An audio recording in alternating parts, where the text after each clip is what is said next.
Welcome to all for this our new session of this course, Heritage of Interior Design of India। मैं आप सभी का स्वागत करता हूं। इंटीरियर डिजाइन का ये हमारा एनसेट इंडिया का जो कोर्स है उसमें हम आप सभी का स्वागत है। और मैं सुचिता मैडम से विनती करता हूं कि कृपया आज के अपने इस सत्र की शुरुआत करें। Thank you, sir. Thank you. Yes. One. Good evening, everybody. Sorry, good afternoon, everybody. Just one moment, please.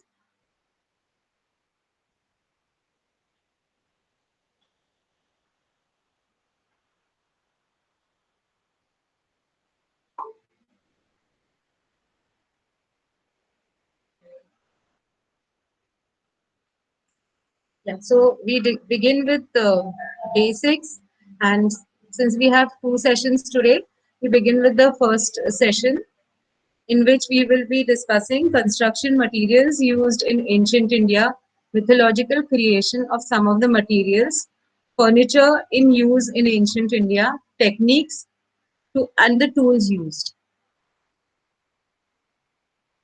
And also, there is one topic which I could not cover previously. So that is the Mayamat and about Mayasura, because knowing about Mayasura is important. So that is why that is kept at the end of this session. Materials used in ancient India. Water bodies, especially rivers, were an important element taken in consideration while establishing cities in the ancient period. Clay was readily available material to be put to use. Also, the abundance of forests provided timber, which was another popular construction material. Apart from clay and wood, other light materials used was straw, branches and twigs from certain trees, bushes and plants, which were durable and had a longer life, and were both economic as well as easy to use. So what when these settlements, more wherever we see initially, the settlements were all along the water bodies and especially rivers, because rivers, they not only provided water for their daily needs, for agriculture and as a means of transportation. So people prefer to settle along the river banks, and on the banks of the river, the clay is produced, which is very fine soil, that is silt. And this clay, because it is sticky in nature, it is used for construction. Like here, in the first image, you can see that this is the framework with sticks or fine strips of wood, which are woven in a mat, and this is fixed to the frame. And in Vedic period and in the ancient times, instead of these being fashioned like this, it could be a cruder version also. And then on top of this framework, the mud, that is the clay, was plastered, and then any finishing material, if the people, whatever they wanted, they would put like cow dung or even a whitewash with lime. Wood was used since ancient times for construction of palaces, houses, and even the protective walls. But since wood is of organic origin and the climate of India being hot and damp, wooden structures have not survived, and we only hear about their use and descriptions in various ancient texts.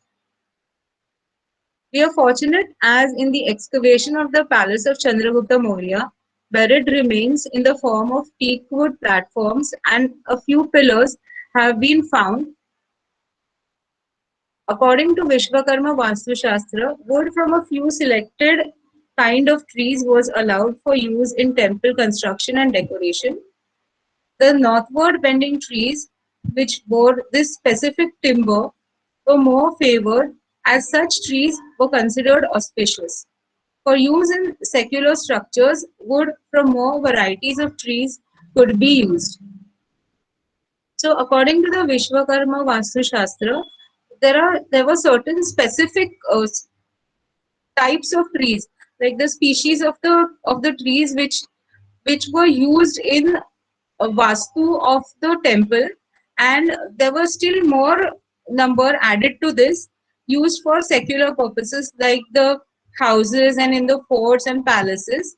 So wood was specified, and anyone could not just take it, cut cut a tree whatever he feels like, because there were again certain specifications about which kind of trees should be used, like trees which have certain forms, like a human figure or the figure of some, it is formed in a way as if it is like some animal or like a bird. Those were not allowed to be cut. And then trees which grew near cremation grounds, or some other like thorny trees, so those were not allowed to be used in construction. During the rule of the Mauryan dynasty, stone was used in making columns and for decorative work like statues, inscriptions, and stambhas. This happened more during Ashoka's rule, who used it for proclaiming and propagating the message of Dhamma. Like as we have seen earlier, Chandragupta Maurya's palace is was supposed to be completely made from wood. So in those days, wood was popular, but as time progressed, and when Ashoka came to the throne, and he uh, started preaching Buddhism, he built a lot of these the stupas and stambhas and other inscriptions on the walls of caves or stone slab inscriptions. And for that, since stone could bear a lot of this wear and tear, being in the exposed to the outside climate, stone was preferred. In the Mayamat, specification of the materials to be used for house construction are mud, bricks, lime, stones, wood, various metals, and precious stones have been given. The Vesham Shastra mentions techniques of hut building of two types. Vasavidya, hut building from barks and skins. So the barks of trees, the outer layer was peeled off, cut off finely, and that was used. Or even the skins of animals were dried, and then these were used for making these huts. Kuti Vidya, technique of building mud houses. This involves conditioning of soil with sadhan and roofing with grass, that is trunadya chadan, covering with straw. Because truda means straw, and achadan is covering. So that forms the word trunadya chadan. Trunakuti or Trunakuti Kutiram means a hut built from straw. We can see woodwork depicted in the sculptures and paintings of ancient times. These artistic works give us valuable information about wooden furniture and other objects which have degraded with time. References of woodcraft are found in ancient literature.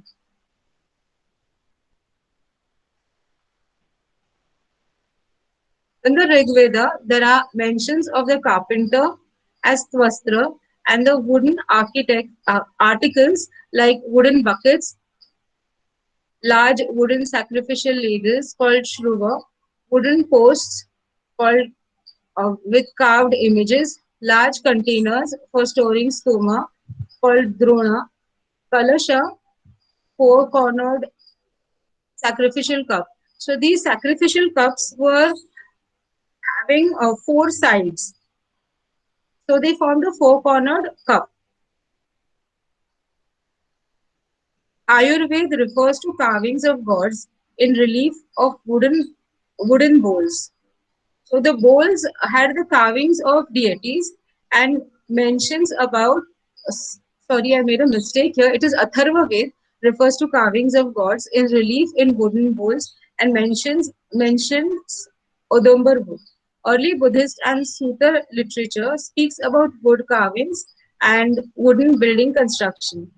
Metals were also used wherever necessary. The ornamentation and decorations were done with various metal inlays in both stone and wood.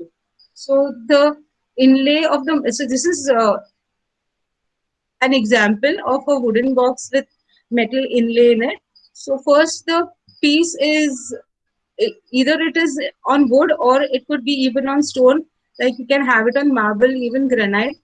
The grooves, the design is cut in the form of grooves, and the required size of the metal is inserted with the help of some glue which will fix it firmly. Here, this is the second example, that is to the lower right of the screen. You have this marble box with marble inlay, marble and granite, which is of different colors, that forms a design on the boxes. And similarly, this was done even for the flooring. Gold, silver, iron, bell metal, which is cancia, copper, brass, etc., were used. Also, various precious stones, gems, and pearls were used for decoration of houses of the rich and of the royal. In the Ramayana are mentions of many wooden boxes, petika, and artificial hills of wood. So these hills were made for some probably decoration purpose. So they were made from wood. It has a reference of carved images of horses, birds, serpents, Gajalakshmi on the flying chariot of Ravan. So it is said that Ravan's flying chariot, that is his Pushpak, was very beautifully decorated, and it had a lot of carvings on it. Mythology, legends of creation of some precious stones and metals. From the parts of the body of the demon Bala, there was this demon called Balasur who was killed by Indra, and after killing Balasur, some his body was transformed into various of these uh, precious stones. So let us see which they are. Many precious stones were created. Pearls were produced from his teeth. The gem Padmaranga was from his blood, and from his bile the gem Markata. The blue-hued Indivar was from his eyes, and the Vaidurya believed to be found in the Vidura mountains. Since Vidura, Vaidurya mountains, since Vidura means the distant one. His skin produced the Pushparanga found in the Himalayas. From Bala's semen was produced Bhishma Mani.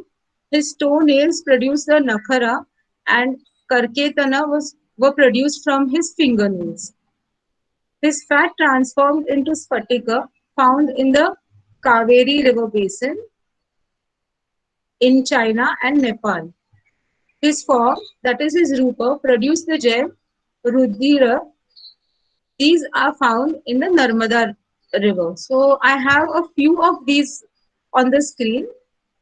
So first being the pearls, then is the Padmaranga, which is red, the ruby, and Markata, which is known as emerald. Then Spatika, that is the Bala's uh, body fats are believed to have transformed into the Spatika. And this is the Vaidurya, and here. And this is the it is lapis lazuli over here. I've forgotten to mention about this. Sorry. Mythology about formation of metals. When the demon Budakesha was killed by the Sudarshan Chakra of Vishnu, various metals were produced. Copper was produced from his flesh, gold from his blood, and silver from his bones.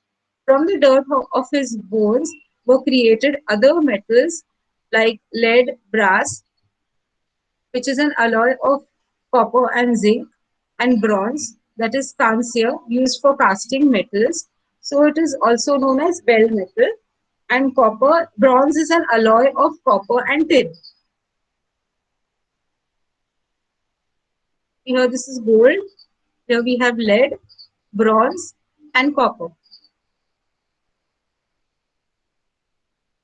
Furniture items in use in ancient India. Bharata in his Natya Shastra mentions specific seats according to the status of the people, and this incidentally throws light on the variety of furniture known to this period. Lords and kings in the royal court were to be given a simhasana, the lion throne, while the priests and the ministers sat on cane seats. The commander of the army and the crown princes should occupy Vetrasana, that is again a cane seat. The Brahmins occupied low wooden seats while the other princes would sit on carpets.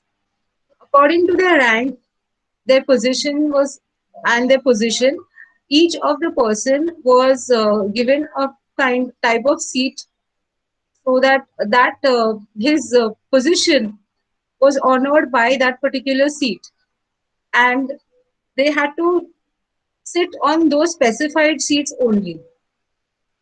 Sitting for women, the chief queen should be given simhasana in the royal court because she has that position of respect because she is the chief queen. Their female relatives or the other wives of the king sat on vetrasana, that is the cane seat. The wives of priests and ministers would sit on cane seats. So the relatives and the other queens and the wives of the priests and ministers all would sit on, they would be given individual cane seats. The wives of Brahmins and female ascetics were provided seats made of wood. So these are again the ones which were used, given, were occupied by the Brahmins. That is a low wooden seat known as part. This is a part which is a Marathi word actually.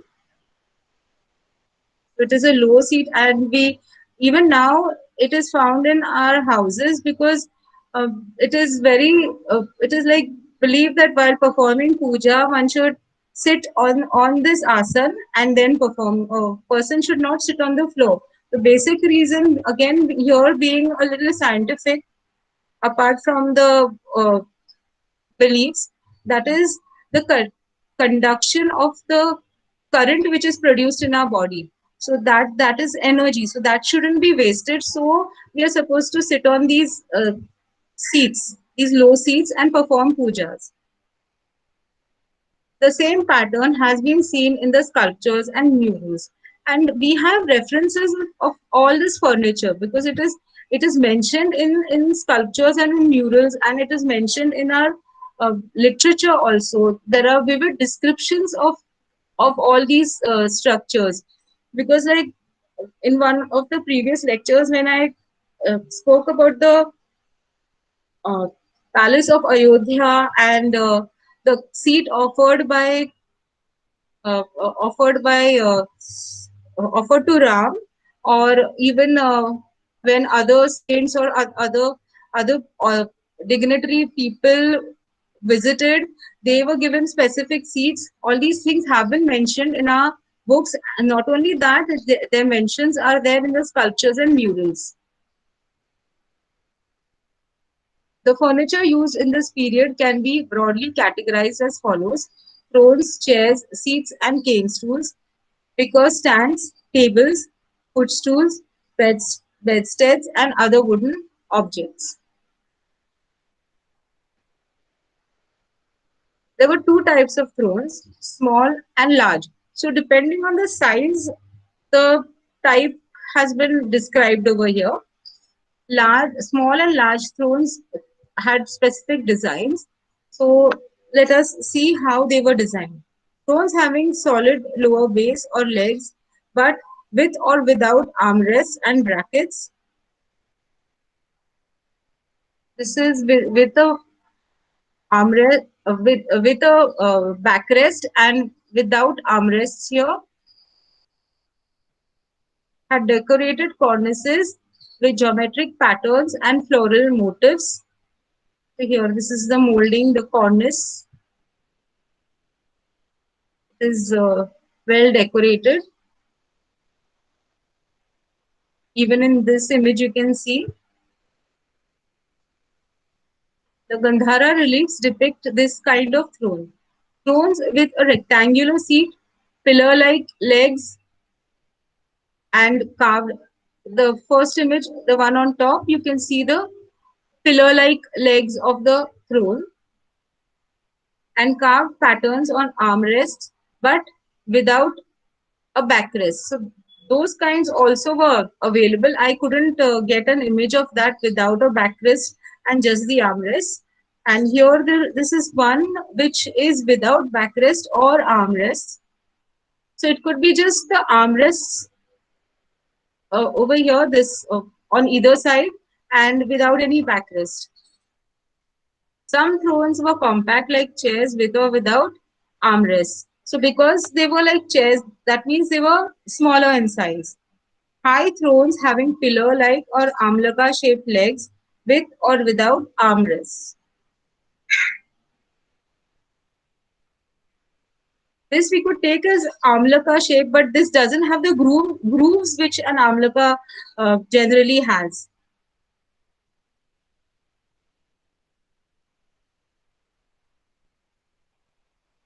Generally, a throne was provided with a footstool known as a padapitha, as it was higher than the general sitting and footstool ensured comfortable posture. So the word itself, padapitha, is an indication that it is something for which on which the feet are placed. So here, these are examples of padapithas. There is a third one. The last image at the bottom has a padapitha. Thrones with lions in different postures were used as supports as armrests also. Lions were carved either sitting or standing with heads turned to right or left or looking in front. So in the central top image, you can see the Buddha is sitting on this throne, and the base, the legs are carved as two lions, and they are looking straight in front. So the lions could be looking at either side or facing each other, or even there could be lions uh, up here as armrests. Most of these thrones belong to the time period of CE 100 to 300. Thus, the thrones having animal figures, lions as armrests, and legs may probably represent Simhasana, which were meant for the use of the deities and kings as referred in the Natya Shastra. Thrones with solid pedestal. This is a throne with a solid pedestal. A pedestal is a platform which was built so that the already high Simhasana reaches a still higher level, and that again speaks about the fame of that king, how big or how well known the king is, and how much territory is under him. All that speaks of, is understood from the king's throne. The pedestal would be circular, square, or rectangular in shape. So, as we can see from this, it is obvious that the pedestal is a rectangular, probably a rectangular or a square structure, because just this is the front, the elevation of it. Here you can also see in this one, there are lions as the armrest. Thrones with solid pedestals, yeah, and the pedestal would be circular, square, or rectangular in shape.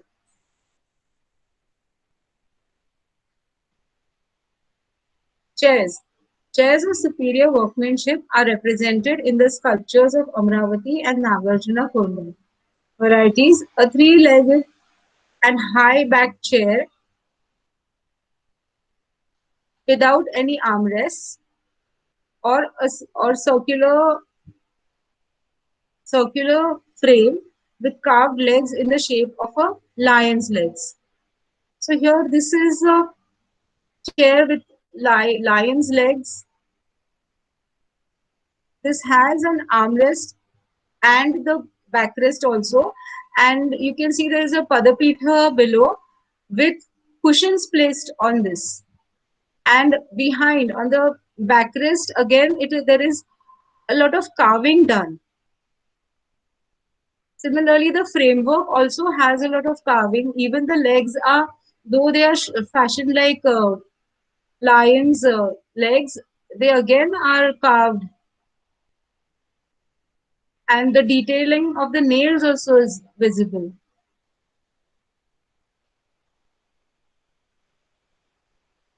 A high back chair with armrests and decorated with ornamental beads and cushioned seats were used.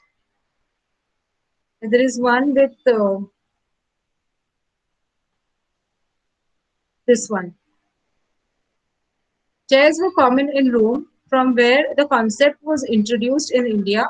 Chairs did not become very popular since Indian style of sitting cross-legged was not comfortably possible on chairs. Since the size of the seat is not big enough for a person to sit comfortably in the cross-leg posture, so probably chairs did not become that popular.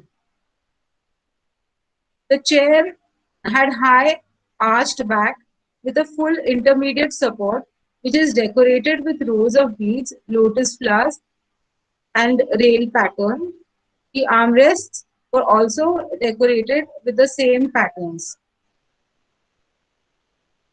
The chairs depicted at Nagarjuna Konda were known as Falakas or Paryankas in the ancient and contemporary Indian literature. So, as I mentioned earlier, these there are mentions of all these furniture items in many of our literature works, and a lot of details can be got from by reading these texts also. There is just one carving, yeah, wheelchairs called parpa were used for the disabled people. There is just one carving of a wheelchair found, which is at Nagarjuna Konda in Andhra Pradesh. This chair has a rectangular seat frame with two wheels. Similar type of wheeled furniture made of iron is excavated from Takshashila. And there is something like in one of the excavations, an iron wheeled furniture, which is something like a trolley, has been found. Wooden seats were richly decorated, sometimes with patterns of squares, carvings of oblique slashes, diamond-shaped designs, and also with decoration of bead-like patterns. The legs of the seats were pillar-like. The circular cane seats or vetrasans were popular furniture items. Being sturdy and affordable, these seats were used by all the classes of people, irrespective of their social status. Thus, the queens, princes, sages, ministers, and female attendants sitting on such seats can be seen in various stone relief works at various sites. So, how it is possible to grade them as being popular or which were not so popular, because whatever the carvings are there, from those we can see, or even from the paintings, whichever item is shown often, it is obvious that that was more in use. So, some in that sense, this is mentioned. Cane seeds, because cane is was a readily available material, it is still in use. Cane seeds are even popular now. There is so much of cane furniture which is used, and it is all eco-friendly, so that aspect also we have to consider while speaking about interior designing in the present times. These cane seats can also be seen with cushions, that is rishis. They were either of lower or medium height and at times contain elaborate decorations. These cane seats, with their different shapes and designs, must be having a pleasing appearance besides being comfortable to sit on. These seats were of chair height and decorated with crisscross patterns in double lines, herringbone pattern, waveform patterns, and also floral design. Now, crisscross is the The crosses in continuation is a crisscross pattern. A herringbone pattern would be parallel lines. I will just have to check behind. I think I have one image over here.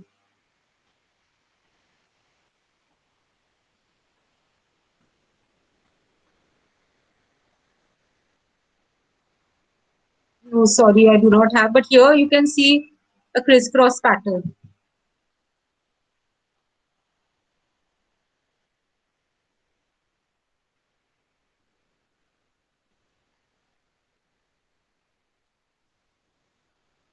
Crisscross pattern in double lines, herringbone pattern, waveform patterns. So this is a waveform pattern here.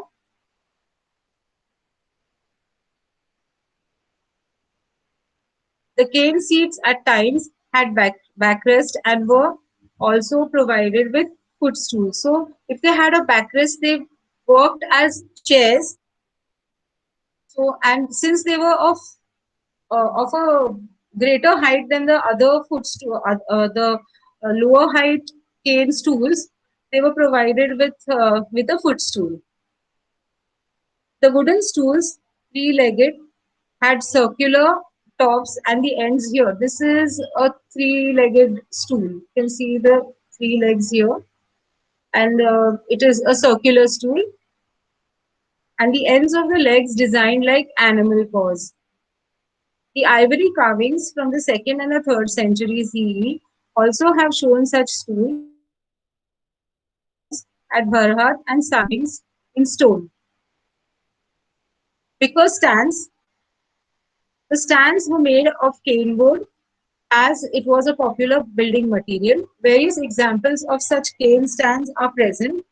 Circular cane stands fashioned like a pair of truncated cones, one of which acts as the lid. Now, I found this interesting, so I have added it here. But truncated structure could be it is like if you consider the in the PPT on these columns, this this turns this is taken down. This is a conical structure and another cone on top. So this would be a representation of this kind of a circular cane uh, stand, wicker stand. I couldn't get the image of this, but since I found it interesting, I'm like mentioning it again that I have added it here. That speaks about the creativity of the makers. Now, in present times also we have cane stands, but they are the regular with flat rectangular shaped structures. Tables. The depiction of tables in early sculpture is very rare, seen only at Gandhara. A low height dining table did not require furniture to sit on. The user would sit in Sulabhasan, that is cross legged, and partake his meals. Low height table with a looking mirror and small casket probably containing cosmetics were used as dressing tables. So these are examples of low height tables. The person taking down notes, there are two of them, and one of the low height table is used as for keeping a vase. Some of them were with egg-shaped legs, so they had crisscross legs. Box-like low-height tables with openable sloping tops were used as study tables and work tables. That again here, this one in this image, in the first image to the left, you can see the box-like wood table with the top which could be openable and in which the books or other materials would be stored.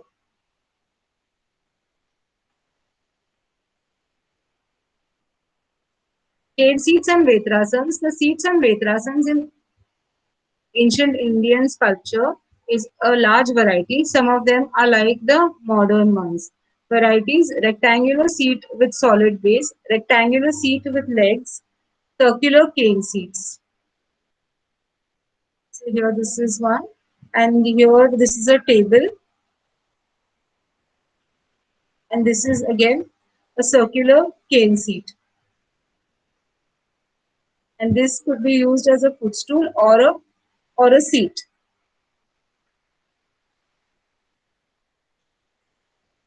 Footstools, Padapithas, the footstool uh, continued as an important article of furniture in Indian households. So these were not just used in the royal courts, but also in the houses of the common people, where people would use these footstools to sit on. These tools are generally provided to high and large thrones and used also for sitting. The footstools are seen in various shapes as rectangular, square, circular, oval, or octagonal. Of them, rectangular shapes were popular. The square and the circular or the oval shape were less in use. The octagonal shape is rarely depicted. The footstool represented in relief are either plain or ornate. So here, this is a simple footstool with just a little bit of design along the side. And here, this is an ornamentally carved footstool.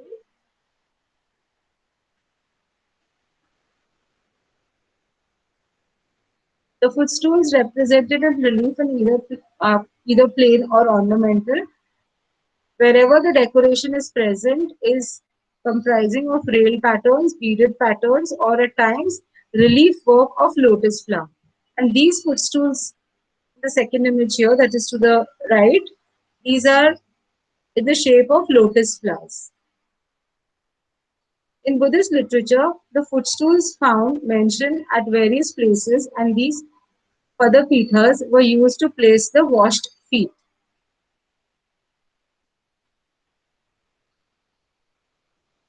Bedsteads. Bedsteads were of three types depending upon their use. They were kalpa, a nuptial bedstead, the poshta, furniture to recline on, and the third type is vahia, which is a couch. Now, the difference between a bed and a bedstead is that a bed has is with the cushioning, but these bedsteads did not have any of that sort. It was with wood on top and more of a firm structure. The bedsteads had a wooden frame consisting of four rails, two short for the width of the bed and two long determining its length.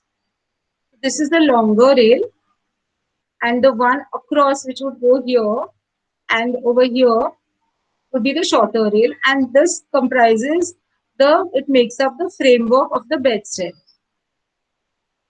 Beds had legs carved in various shapes while they retained the basic structure and principles of construction. The bedsteads had legs carved to represent the horned animals or elephant heads or legs, or designed with pillar-shaped legs. These were finely molded legs with rectangular tops, and the sides of the tops were decorated with exquisite carved bands.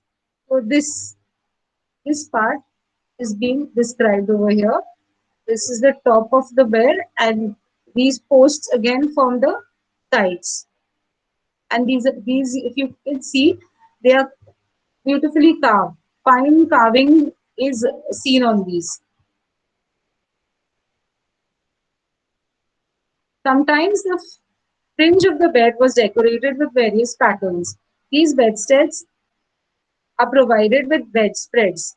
That is, there is a sheet put on top of the bed before the person sleeps. The bedsteads have been mentioned in the manchas in the Buddhist as manchas in the Buddhist literature. And bedsteads at Bharat, Sanchi, and Amravati help us to understand the design of beds in ancient India. The general population was permitted to sleep on beds only during the rainy season due to danger of snakes and other harmful creatures entering the homes seeking shelter. The beds were not a permanent feature of the interior designing of any house, so were dismantleable. In fixing the legs to the frame, the technique of ternary may seems to have been used. So, because according to the Vedic tradition, people were actually not allowed to use beds except in the rainy season. That was again to keep them safe from the crawling creatures who would enter when it was raining heavily and there was a danger of getting bitten. For that, only during rainy season, the people would use beds, that is, bedsteads.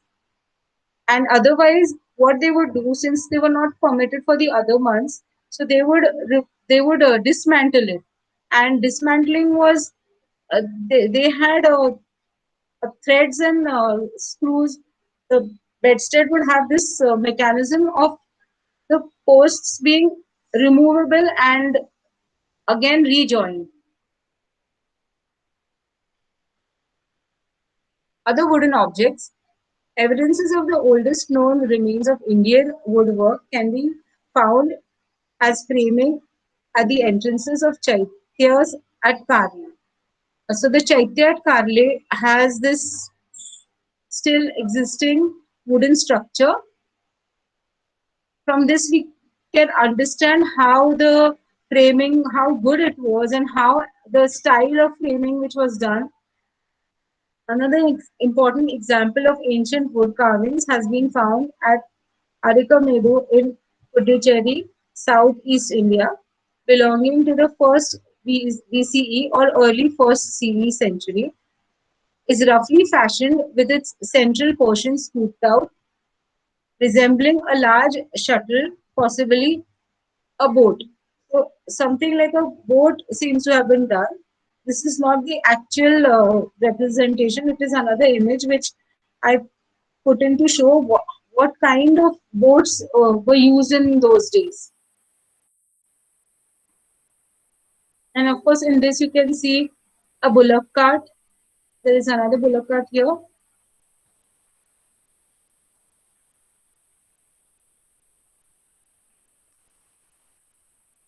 Since ancient India had trade with various nations, we can infer that the shipbuilding was another well developed profession and skilled craftsmen were involved.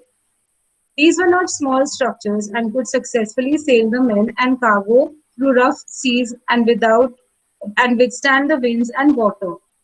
So they had these huge ships which carried the merchants and their cargo, and because they had to travel great distances, we can say that these were not small boats because a small structure wouldn't be able to survive the kind of rough weather which they would experience in the seas during storms.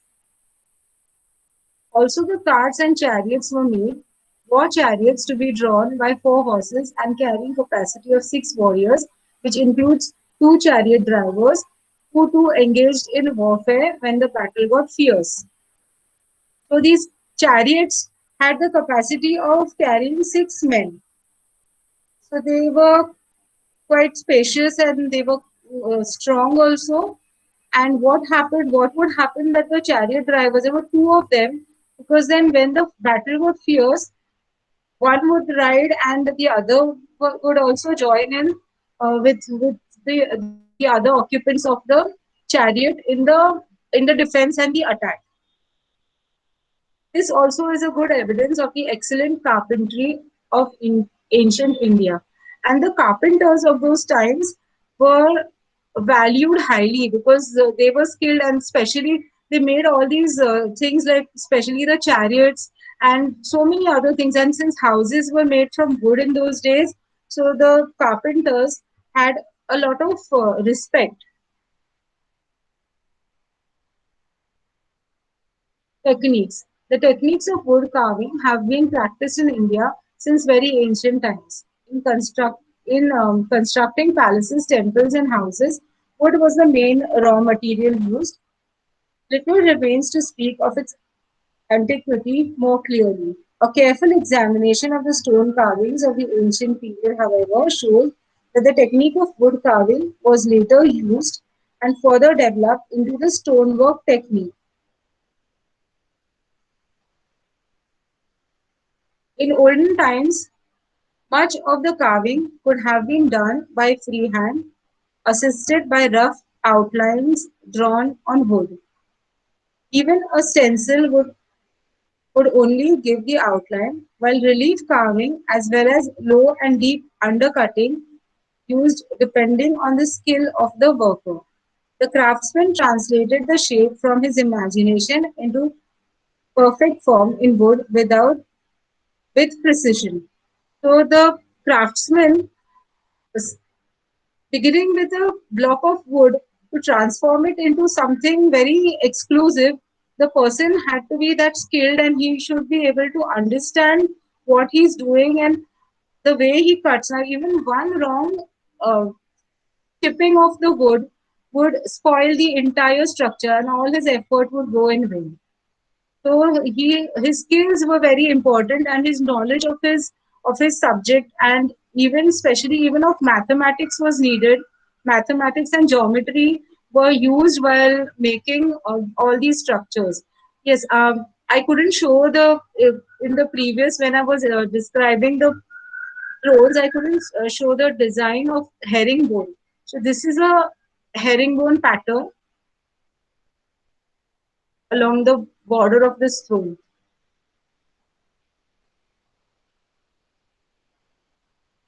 Moreover, before starting his work, he had in his mind a clear perception or image of the final shape of the article. The techniques of wood carving, as practiced by the present day wood carvers of India, are mainly traditional, though there are some negligible variations in both materials and techniques in many wood carvings centers in the country.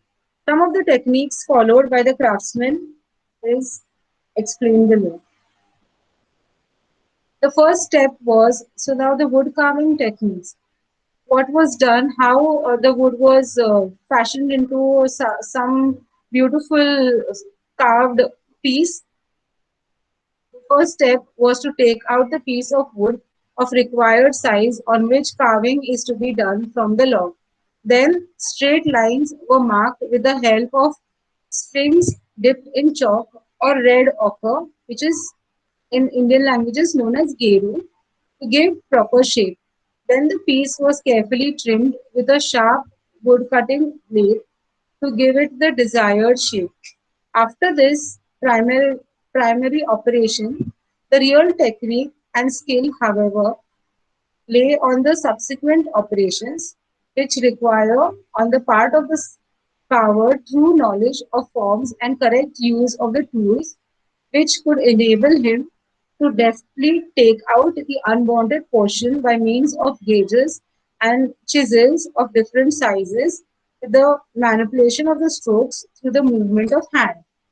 So the carpenter used chisels, and here because it was wood, in wood carving, a hammer is not used, a mallet is used, which is a staff-like uh, structure which is made from solid wood, and that is used for hammering the chisel because the strokes have to be little softer. If a a metal hammer is used, then the blow given to the wood will go deeper than what is required, and that will again spoil the design, or it will completely ruin the structure also.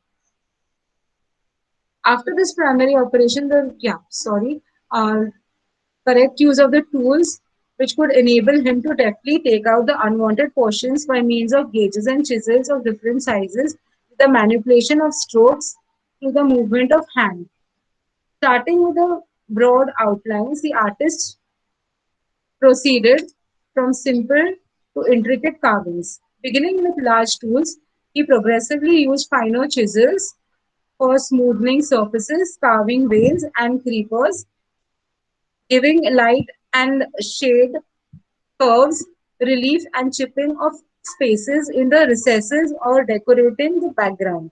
So the veins and creepers, because most of the structures, most of the designing, we see a lot of uh, greenery added, like the in way of creepers drawn with flowers on them.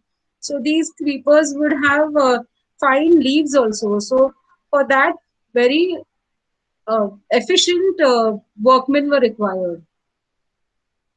The chisel, lightly held in hand, gently and freely moved by the fingers, tapped by the mallet, with repeated strokes, light or heavy as needed.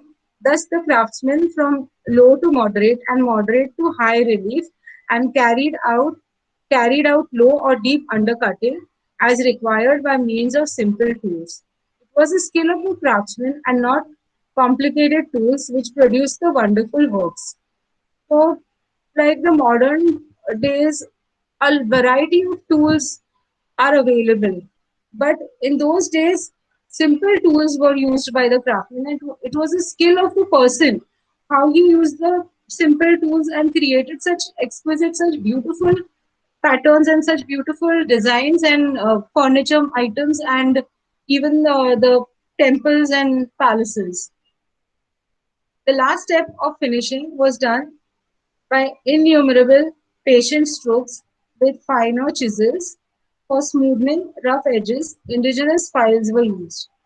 On bold carving work, dry coconut husk was rubbed, and that acted as a polishing material. Like the sandpaper was used, so the coconut husk would give a very fine finish, and it would create a good glow to the wood when wood was being chiseled. Tools. The main tools used by the wood carvers can be listed as under: hand saw blade, planer, chisel, drilling equipments, hammer, mallet. Sutra was a thread for marking, blades of various widths, other small instruments used in the process of carving. So here this is a mallet and these are the various tools.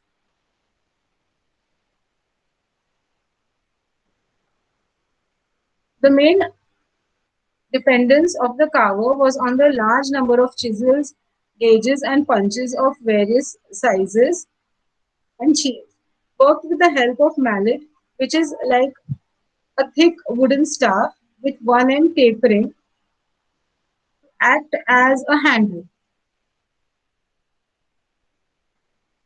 So the mallet could be like this also, like a hammer, or it could be a structure which was like one continuous shaft-like thing and tapering at one end, so that that could be held in the hand of the carpenter.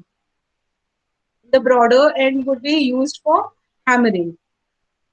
This hammer would be it was used to strike the chisel for carving minute details such as rounding the edges, cutting timber into fine pieces, making holes, and for other purposes. Here, the hammer would be too strong and create a stronger blow than needed.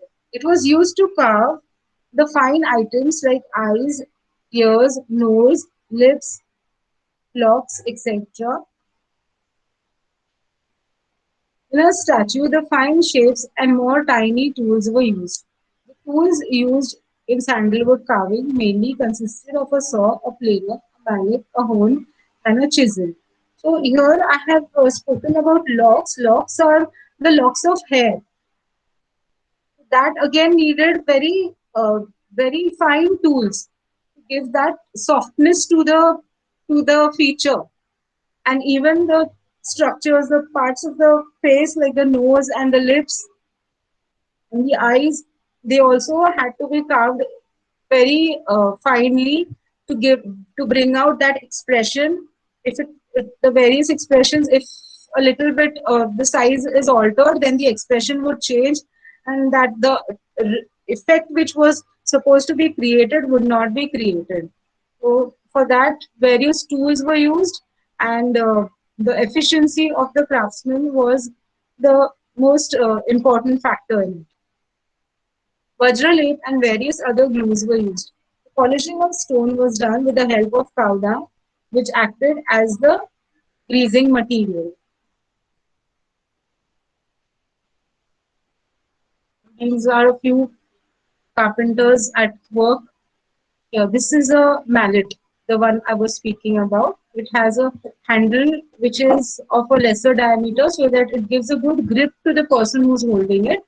And this end is hammered on the chisel.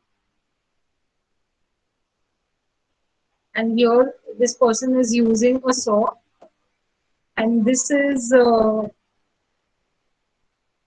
with a normal hammer with a metal head. This is for very big pieces of wood.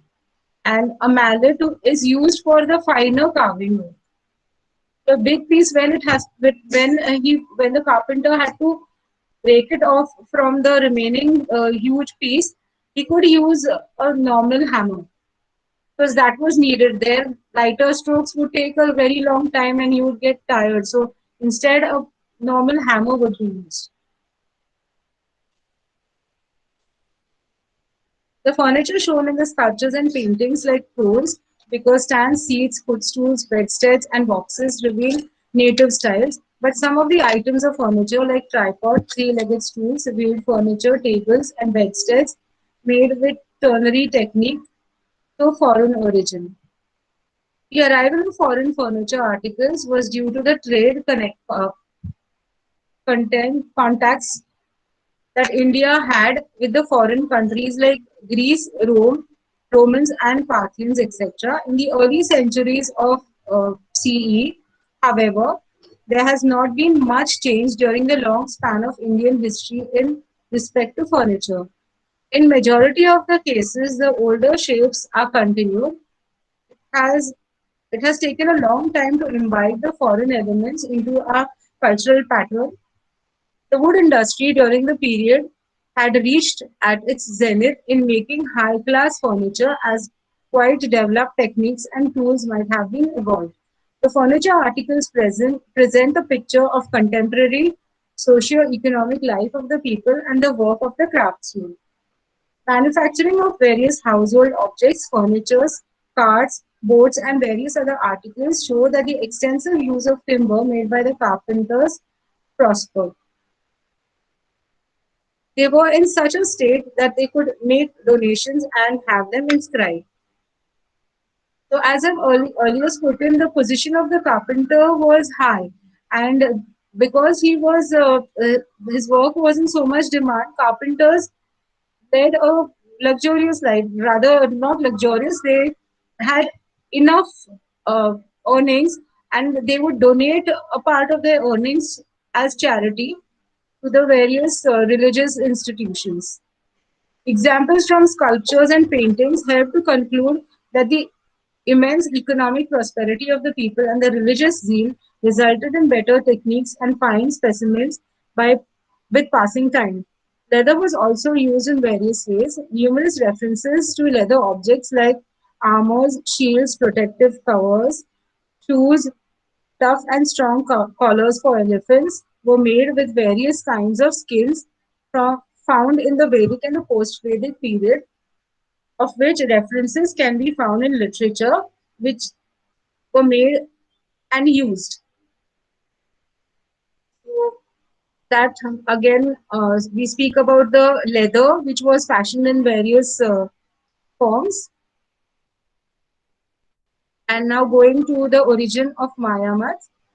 The Mayamat of Mayasura is about the architecture of homes, the site for construction of dwellings, examination of soil, the system of measurement used, orientation of villages and towns. It also deals with temple architecture. Not only this, but it gives importance to various features used like gates, doors and windows, pavilions, vehicles, and furniture like beds and different types of seats. Maya was not only a great architect but also had deep knowledge of astrology. He is believed to be the original author of the Surya Siddhanta, which is said to have been taught to him by Surya Dev personally. Mayasura was a great king of Asuras, Daityas, and Rakshasas. He was the son of Rishi Kashyap and Danu, who became the mother of the Danamas. Mayasura lived for 2 yugas. So it is believed that he lived for 2 yugas, both from the Treta Yuga and the Dwapar Yuga, and was the father-in-law of Ravana, the king of Lanka. Mandodari was his adopted daughter. He was a guru of the Mayavi Danavas and a great architect and had built many fabulous cities and palaces. Maya was very proficient in architecture. In order to improve his skills, he did penance in the Himalayas to please Lord Brahma. So, since a young age, Maya was interested in architecture and he uh, practiced it also, but then he wanted to improve his skills. So, in order to get better skills, he did a lot of penance and he pleased Lord Brahma. And Brahma was pleased by his penance and he gave him some boons. His tough penance bore fruit, and Brahma granted him superior most skills in architecture. With the blessings of Brahma, Maya started building magnificent mansions for everybody. He was also appointed the king of the Danavas. So he did not just build mansions for the Danavas over whom he ruled, but he also built for the gods. Maya was known for his excellence in arts, architecture, and illusions. Interestingly, Maya also is credited with the creation of spacecrafts rot- rotating around the Earth in precise orbits. So these spacecrafts that are believed to be spacecrafts in olden times also, and it is believed that Mayasura had designed these various spacecrafts. Once Maya was invited to Swarga to watch the performance of the Apsaras. So now this is the story of how Maya got married. Apsaras were the celestial nymphs. While watching the performance, Maya was attracted to Apsara Hema. Hema also fell in love with Maya. When the Devas came to know about this, they decided to marry Hema with Maya. The Golden Lanka was his creation. So were the cities of Hemapura, which was his capital and named after his wife Hema, and which was the capital of his kingdom, and the three cities of Tarakaksha, Kamalaksha, and Vidyunmali, who were the sons of Tarakasura. So he built these famous cities known as the Tripuras, or the Tarakasuras. The three brothers performed penance for thousands of years with the goal of pleasing Lord Brahma. Finally, Brahma was pleased and appeared in front of them. He told them, that is the three brothers, to ask for a boon. They asked for immortality, but this was refused by Brahma. They then asked for three wonderful cities, most beautiful than even the cities of the gods. Tarkasura requested a golden city to be built for him. Tarakaksha requested a golden city to be built for him. Kamalaksha asked for a silver city, and Vidyunmali asked for a city built from iron. They then continue, let our three cities align and come together during midday after every 1,000 years. This was the boon which they asked for. This combined city will be called Tripura because there are three of these cities, so it is Tripura. Apart from that duration, our cities will never join. The only way we can die is if somebody can destroy all three cities with a single arrow shot at them. Then they were in when they were in alignment. This boon was granted by Brahma. The three cities built by Mayasura. Maya, the architect of the Asuras, as ordered by Brahma, built the three cities, one of gold in heaven, one of silver in the sky, and one of iron on earth. Tripurasuras started living in their new abodes, each in their own city. The cities were filled with palaces, aerial chariots, horses, elephants, gardens, natural wonders, etc. The cities were filled with people, ranging from asuras to scholarly Brahmins. So it is believed that these Tripurasuras initially were very good and benevolent, but later, as time passed and they changed, and then things went wrong, and then they had to be killed. The three brothers lived in their cities and happily ruled for many years. Bhagwan Shiva destroyed these three cities with the of the Tripurasuras when they turned unrighteous. So, as I mentioned, they turned evil because of certain things, and as time passed, and they became very arrogant, and they started troubling everybody. So then Lord Shiva killed them with an arrow which was designed specially for this purpose. On another occasion, Vishnu granted Maya the protection he wanted. To express his gratitude for this, Maya built a beautiful palace called Sudharma. The special feature of Sudharma was that an old person taking part in any of these assembly halls of the palace would win over the feebleness of his old age. When the Asuras heard of this, they were angry at Maya for building such a palace for the Devas. The Asuras decided to attack Maya. They were angry at him because he had built this for the gods, and favoring the gods was making the asuras weak. So they got angry and they wanted to attack him.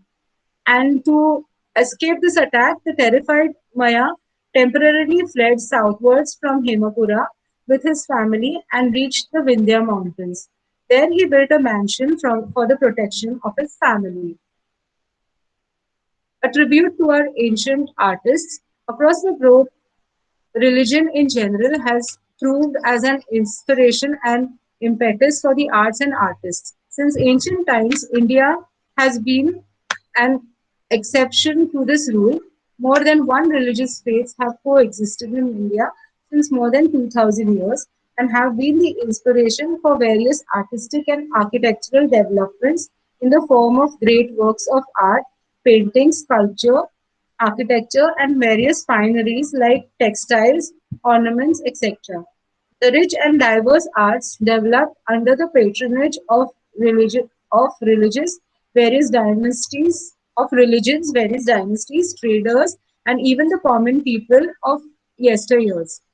The contribution of each segment of ancient society has been a boon to the kalas and the shilpas, which reached new heights with passing time.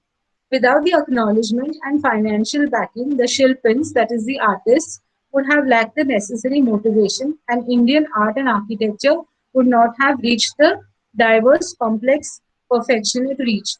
The skill added to the devotion and the hard work of the artists' communities produced unbelievable works, which after thousands of years are marvels and great sources of inspiration. The ideas of the artists were manifested into beautiful shapes and forms, which as time passed, developed to an extent that their creation reached lifelike appearance. These wonderful works of art leave us mesmerized and at awe. Even though we live in times of technological advancement and high-tech machinery, probably we lack the patience, the selflessness, and the dedication of the great artists of ancient times. So, with this tribute to our ancient artists, I end my session here. Thank you.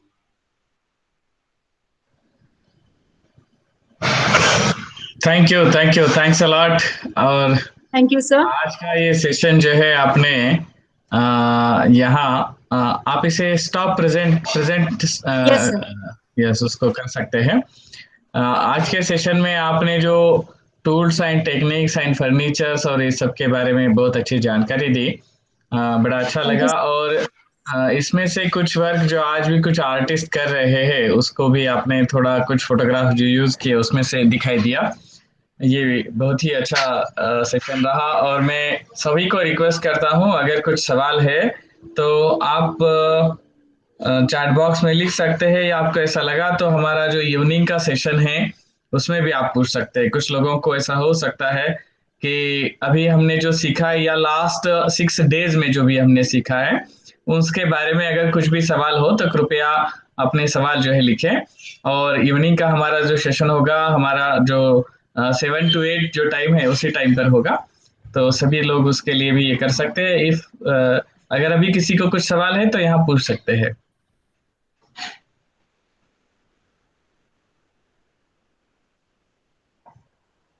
No questions. तो मैं ही एक बात यहाँ add करना चाहूंगा, tools की जो बात आपने की तो टूल्स डेवलप होने के लिए कई साल यानी सबसे ज्यादा समय अगर किसी चीज के लिए लगा हो तो अराउंड जो सबसे पहला जो क्रिएशन इंसान के द्वारा किया गया इसके जो हम प्रूफ देखते हैं तो ये टूल्स डेवलप होने के लिए लगभग 1,40,000 वर्ष लगे थे। ऐसा जो हमारे मार्टिन व्हीलर हो या अदर रिसर्चर जो है जिन्होंने लिखा है, क्योंकि कोई भी चीज बनाने के लिए जो हथियार लगते हैं, जैसे सिंपल अगर किसी का शिकार करना है तो उसके लिए पहले आप लकड़ी से या फिर पत्थरों से उसका शिकार किए, बट उसका जो बोन्स है उस बोन्स के भी फिर हथियार बनाए गए, उसको यूज किया गया, या फिर जख्मों को सीने के लिए उसी बोन्स के नीडल्स बनाए गए। तो इस तरह से टूल्स धीरे धीरे जो डेवलप हुए लेटर ऑन पीरियड में, तो फिर पत्थरों पर और इसके पर काम करने के लिए आज भी हमारा जो यंत्र आया है ये भी one form of development of this tools. तो ये लाखों साल इसके लिए लगे हैं, इसलिए इतनी सुंदर कला जो है हम इसमें से देख सकते हैं। So with this my small comment now we'll stop here, and thanks a lot to all of you. Again we will meet at evening session which will be our last session of this course. So thanks a lot again. Thank you, sir. Thank you, everybody. See Thank you you, in the madam. evening. Yes, thank you.